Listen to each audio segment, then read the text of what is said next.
What's up, y'all? What is up? This is my third attempt. Matter of fact, though, there's no call unless it's on my personal phone. There's no call that's gonna make me get off this attempt. Get off this live because I have worked nonstop today from 8 o'clock this morning until now. I did take about a 15-minute break just to eat, but I'm literally about to get to the end of today with no break. So that means that sometimes my break has to be this time in the car.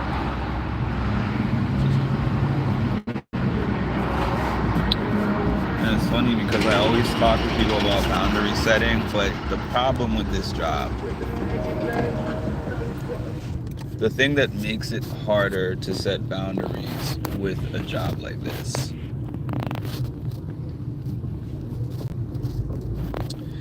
is the fact that you call around all day. You call to make referrals, you call to get people into substance abuse clinics, alcohol abuse, you call to get people therapy, housing, home health aides. You make a bunch of calls and you talk to a bunch of answering machines. My answering machine game is amazing right now. I remember it's so much so to the point where I remember calling somebody and I was so sure that the answering machine was going to pick up that I already had my answering machine response in my head. I'm like, let me just wait for this phone to ring out, and then I'm just going to get out my answering machine message, and then somebody was like, hello, and I'm like, ooh, I completely forgot what I called about, what I was going to say, because I was so not expecting anyone on the other line. And I was like, oh, sorry, give me a minute. I think I even said that to the person. I'm like, I'm sorry, I thought that nobody was going to pick up, so give me a minute to get it together, please. And then I thought about what I was planning to say on the message and kind of adjusted it. But my whole point of that is, like, sometimes you'll call somebody, call, leave like 5 messages. Then you see that number pop up on the phone for that person that you called. If you don't pick up that call, then you might call them again for the next 2 weeks with no responses. And then you're still actively meeting with your client and they're like, what's going on with this? And then they're angry, they're agitated, they think you're not doing your job. Like, on my job's end, yes, I can show a paper trail that I'm making these attempts at helping this person, but the person who is trying to be helped does not care about that, usually. One or two people are understanding, but most of them are not. I don't like car brakes, Lisa. I actually don't. I hate the fact that I have to just mentally tell myself that being in the car driving to somebody's house is a break. It's not actually a break. I miss office breaks. That's what I miss. I miss when I was in the office. Even though I don't want to go back to the office, there's 2 things that I loved about being in the office. One was when I had my 15-minute breaks and my hour break, I would literally physically leave the office. Even if it was to sit in my car. Sometimes I would sit in my car, take a nap, or eat my lunch in the car. Or if not, I would take some laps. I'd like walk around the block a few times, but I would physically make sure each one of my breaks to get out of the office for 2 reasons. One, for exercise, but 2, it's like if you work in an office setting, and especially one where your supervisor and your boss work in that office with you, if they see you in there, now I'm on break.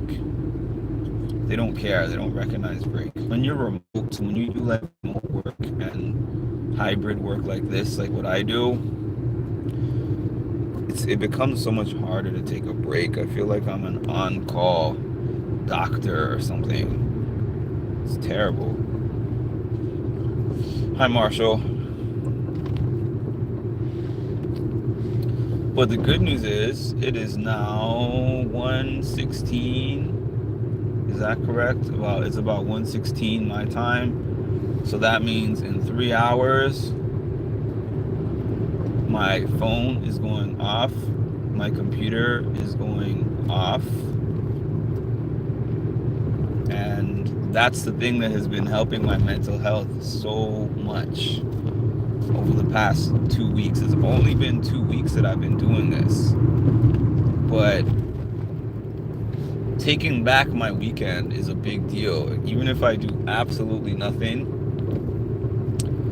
the key thing is not even what I'm doing with my weekend. It's just the fact that I'm not invested in anything that's happening with these people. And it might sound harsh to say that, but it's something that it's a requirement, really.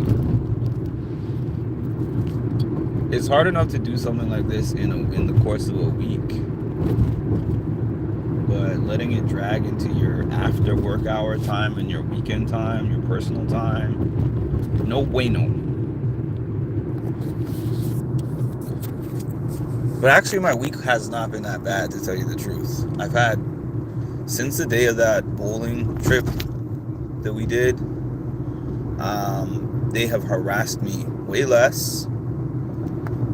They have required this other person to do more than what he had to do before, and that has been amazing.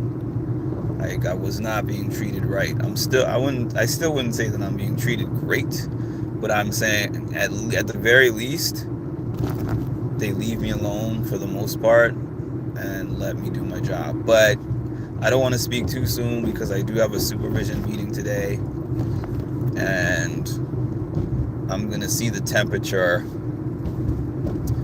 of my leadership after everything that I've said, everything that I said a couple weeks ago.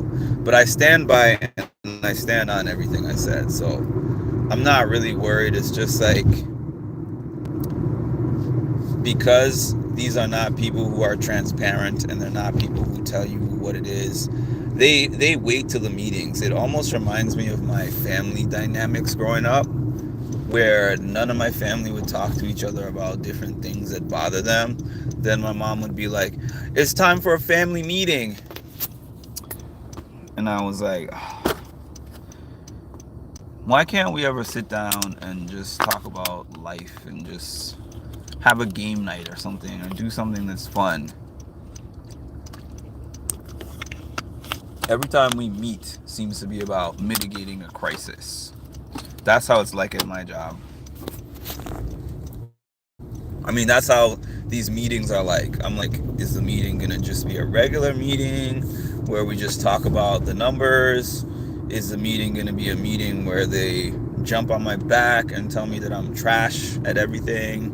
Is it gonna be something where they have some special new project that I'm gonna have the honor and privilege of being the first one to do? Who knows? It's like meeting in a bag. Let's see the fun. Oh, you know what I was thinking of? Jack in the Box. Like, you turn the thing on the Jack in the Box and you don't know what fun thing's gonna pop out of the Jack in the Box. That's what my supervision meetings are like. Sarcasm gets me through the day. It really does. If you don't get my sarcasm, which some people don't, probably just think that I'm like an angry, grumpy person all the time. But no, I'm not really like that. I get angry at times, but generally I'm pretty positive. But I manage my emotions with sarcasm. Yeah, my car feels like my prison. It does. Glad the bowling day had a good outcome. Glad you went. I was always going to go to the bowling part of it, but what changed is that they cut out the restaurant part, because after I asked if the company was going to pay and they told us no, almost everyone dropped out. So then the director decided to pay out of pocket at the bowling alley for us, which was very nice of her, actually. I didn't think she was going to do that, because I was just going to bowl. I was just going to bowl and buy a couple of snacks and then leave, but it didn't turn out that way. Hi, Cass. My company is cheap as hell. I guess I got so used to working for this insurance company that I worked for, because even though there were so many things that I didn't like about the company, they spent money frivolously. I remember every 3 months or so, I'd get a package in the mail, and the package would be, it would have like, I still have a backpack that I use that I got from them. I had like company swag, a hat. They would send me notebooks. They would send me sweatshirts, t-shirts, all kinds of things. They would give us swag drop-offs every few months. They would have these office days, and then the food that they would buy for the office day was off the charts. I remember I would get free tickets to basketball games, baseball games. You know, I missed that stuff. They definitely knew how to bribe us. They might have been bad at a lot of things, but they paid well. Their insurance plans, their health plans were amazing. And they gave us a lot of free stuff. This company gives us nothing. Even getting reimbursed for the amount this time I spend in the car, the only thing they give me is my gas for the car. And they don't even give me the gas for every trip. Like when I go right now I'm going from my house to Brooklyn, which is about 45-50 minutes drive. They don't pay for my drive back home. They only pay for my drive there, because they're like, oh, well, think about it in this way. When you go to your office, when you go to the actual office, and then you drive back home from the office, do you get paid for your drive back home from the office? So they're like, since you have a remote job, driving to the client will pay you for that, but driving back from the client is like going back home at the end of the day. I have found ways around that though, because you can't give me some technical BS like that and I don't find a way around it. It was quite easy to find a way around that, actually, because I see so many people in the day that I just adjust. I'm not going to completely just give the game here, but I'll just say that I see the people furthest away from me first, and then I see the people close to my house last. And they have to pay for the visit as long as it's going from a visit to another visit. So I'm essentially making up 90% of my trip home. I'm making up for 90% of my trip home, if that makes any sense. If it doesn't, it doesn't really have to.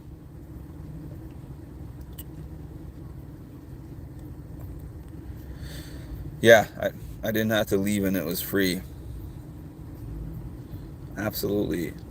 I didn't have to look like the one who just didn't want to be a team player, which was awesome.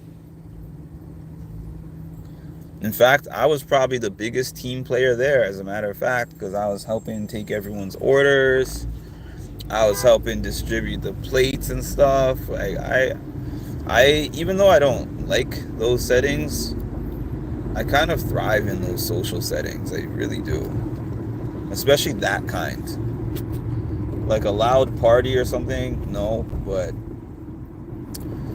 in a setting where it's kind of a small group setting, kind of thrive.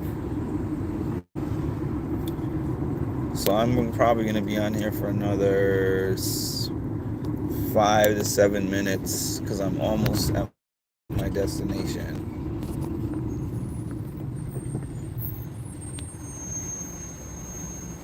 Touricity. I've been waiting on this cameo. I haven't spoken to you, I don't think, this week aside from here on here, but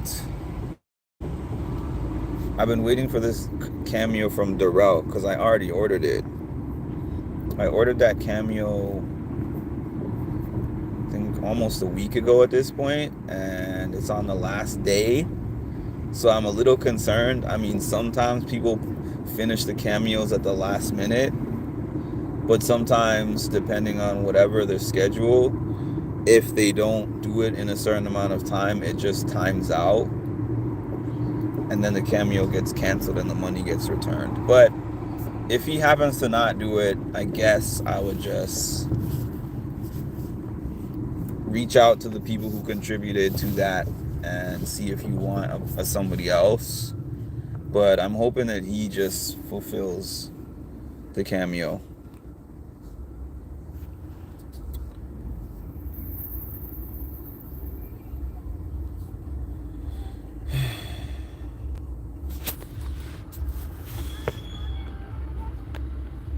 Where do these people, I wonder where these people get these. Oh, you're not going to be able to see her. I'm not fast enough, but in New York, these people walk through the traffic. Either they ask for money or they walk through the traffic and then they sell fruits.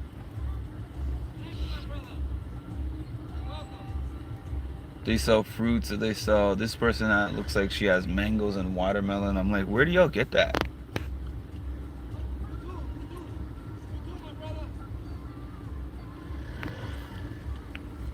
Oh, now you'll probably be able to see her. If I have enough time.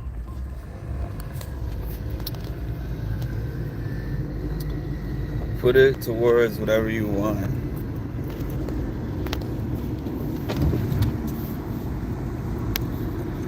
I know you're not worried about it, but I am. I think only one time can I think of somebody who I requested the cameo from and they didn't fulfill it. But I think I do remember one cameo that I asked for that I got at the last of minutes. And I think that was the one that I got from Polly, so it is possible.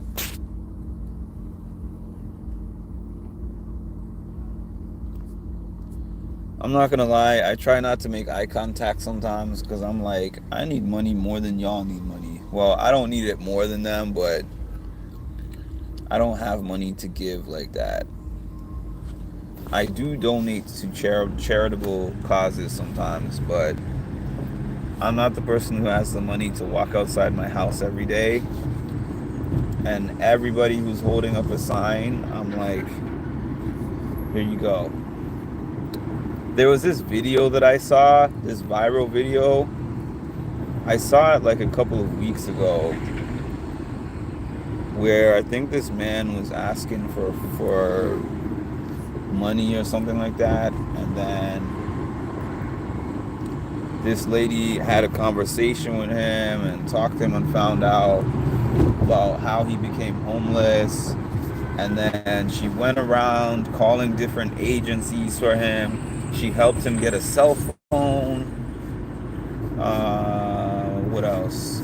She rode the subway with him and took him to some shelter. Oh no, she didn't even take him to a shelter.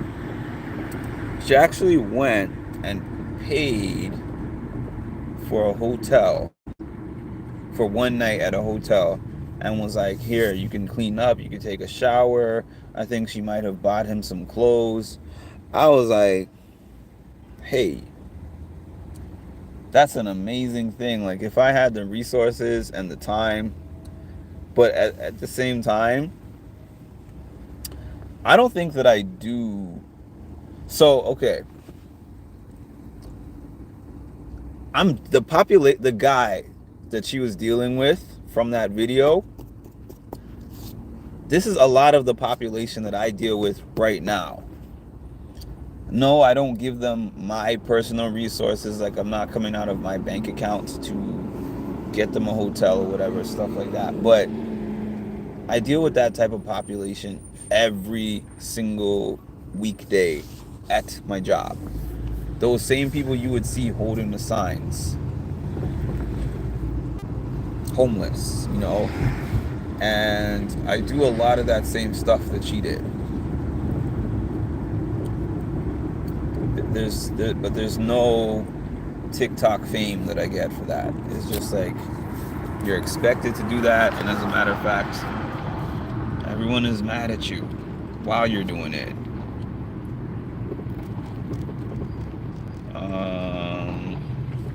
It must be nice to get that praise. Like, I mean, I don't do it for that, so I'm not even saying that I need it.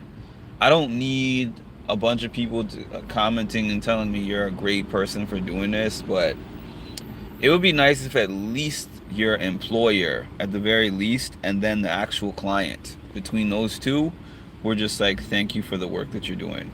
I don't need strangers, like thousands of people, to tell me that. But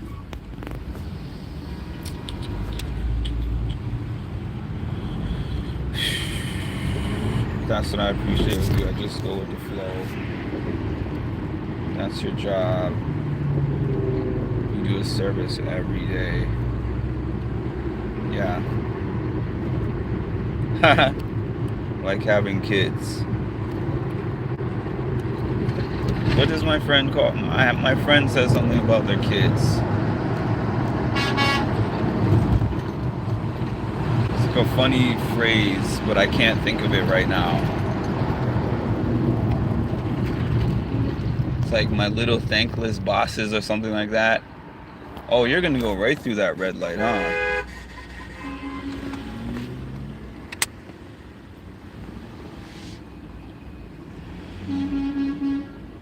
And I'm pretty sure there's a red light camera right there too. Oh well. Not my ticket. Not my ticket, not my problem. Yeah, I don't, the rewards, and then it's like people act like, oh, you're getting paid for this, so what more do you need? You get money. The money is not enough.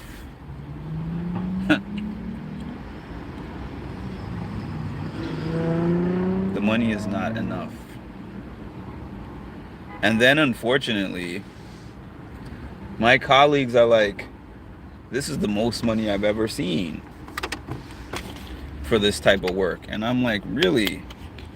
Because the job I was doing right before this one,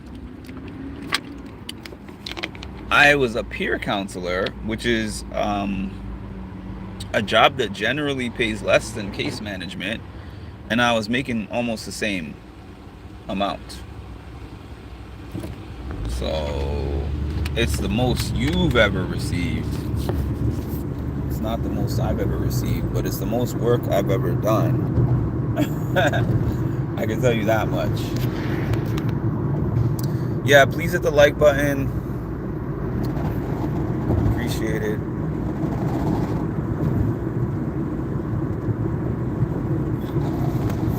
I have to wait another 20 years until my kids appreciate me. It's like that for real. No lie.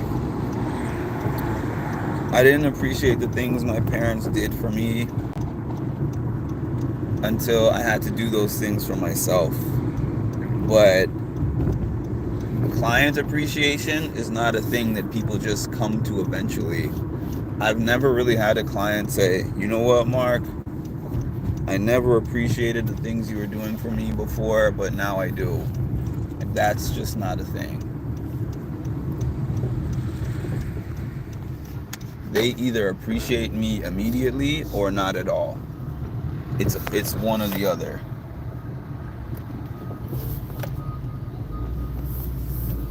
Because the thing is, if they lose me as a case manager, like it's probably one of those things where if they don't appreciate you now and they begin appreciating you later, you're not going to know it because they're not going to be your client at that point. Yes.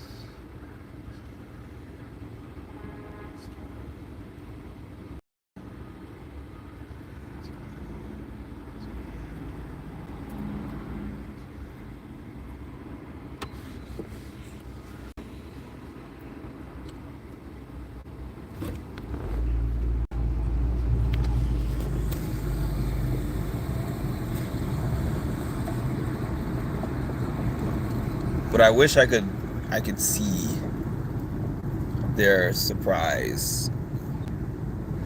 Like, wait, all case managers don't do this? Wow.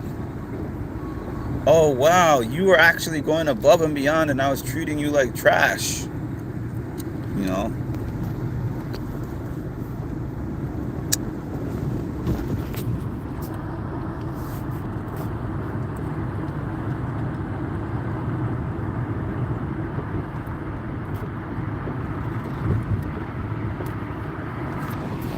See, like now I forgot to text my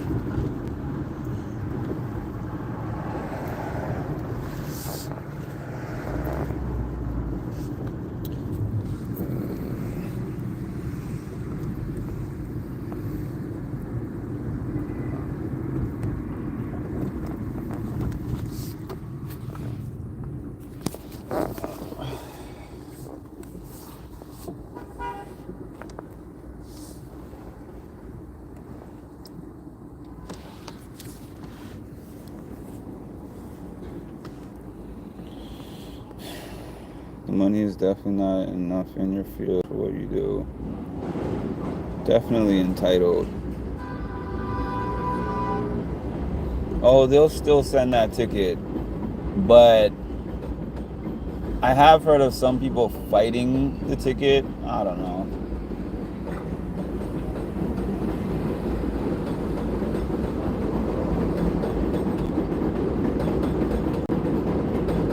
I've gotten so many tickets by mail, it's not even funny. I've gotten a ridiculous amount of tickets by mail. Ridiculous amount. Insane.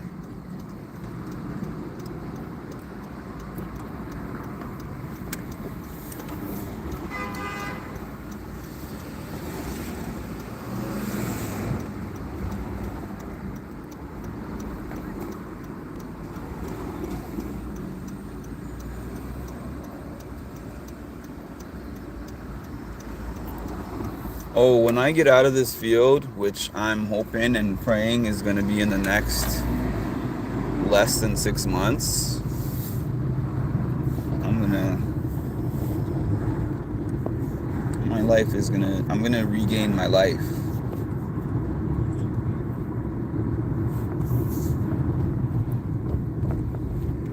This type of thing is not meant for people to be able to do long term.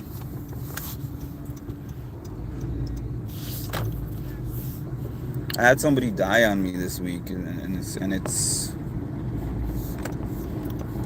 tough. And that was one of my good people. That I'm not trying to say that there's bad people, but I'm trying to say when I say good people, I mean this was someone who actually liked my visits and appreciated my visits, and he would always thank me every single time. Even if I called him, he would be like, wow, most of my case managers are on the phone with me for 5 minutes. You were on with me for like 30 minutes. I appreciate you.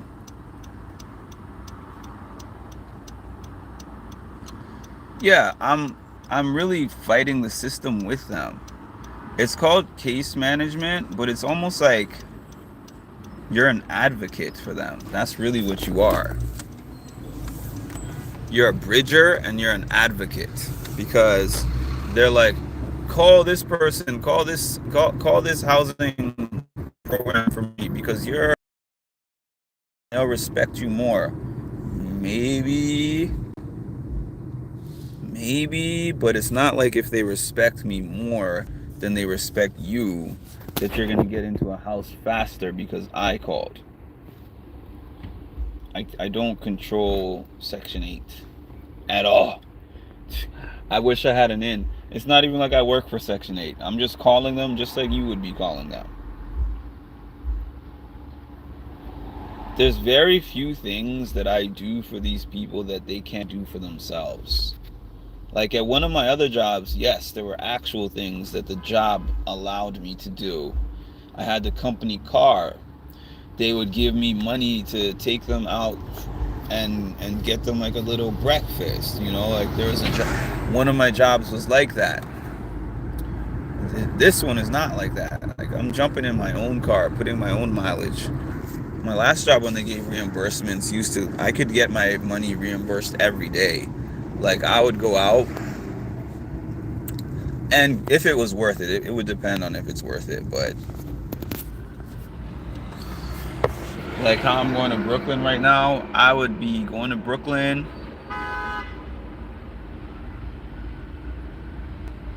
and then if I wanted to put in my reimbursement that day, I could put it in on the computer, and the next day the money would be in my bank account. This one is like, I spend money on gas, tolls, hospital parking, regular parking for the whole month. It's just eating out of my check, and then I get it back 6 weeks later. That's insane. By the time I get the money, I had to have spent, I basically, thinking about that, 6 weeks worth of money spent on what I'm doing in this car before I get back the money.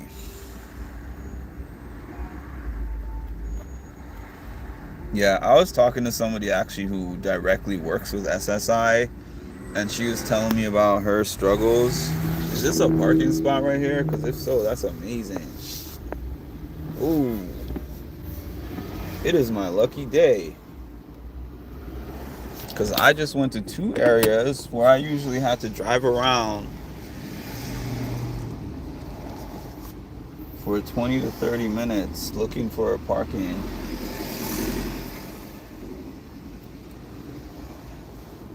And found parking in like 2 seconds.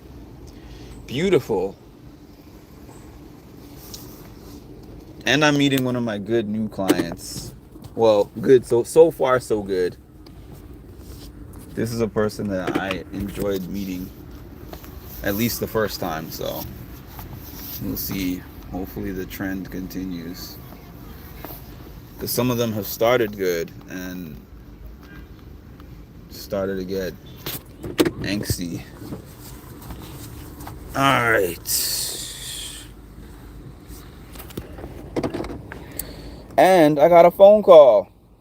Hold on.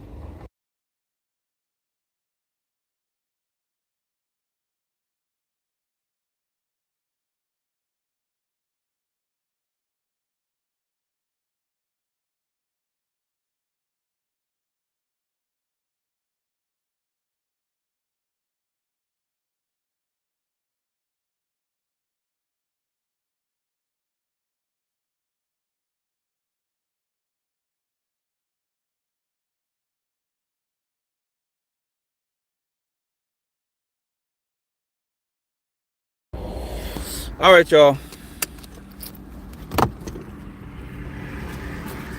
And this member meets me at a park, which is kind of cool. I like the park. Sometimes it's better than meeting in the house, as you might imagine. Some of these apartments are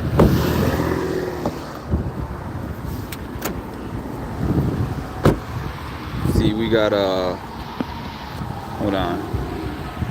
Ooh, we got some tennis courts and stuff. Anyways, talk to y'all soon.